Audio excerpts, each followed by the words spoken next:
just yeah. That's why I'm just feeling sad. So that's what I'm saying. Yeah. You good mother.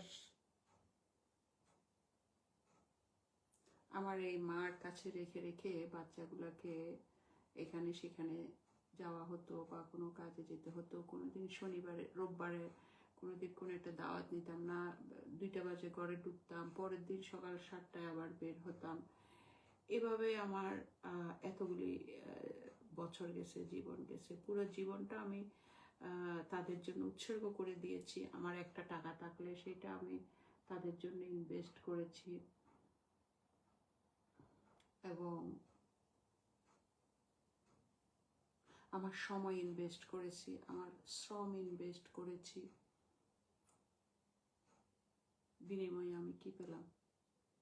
লাঞ্ছনা বঞ্চনা, তার মধ্যে mental torture, থানা police, এটা সেটা হাবি জাবি, এগুলো। ভাই আমি কি ক্রাইম করছি? আমি কি কেউ মেরে ফেলছি?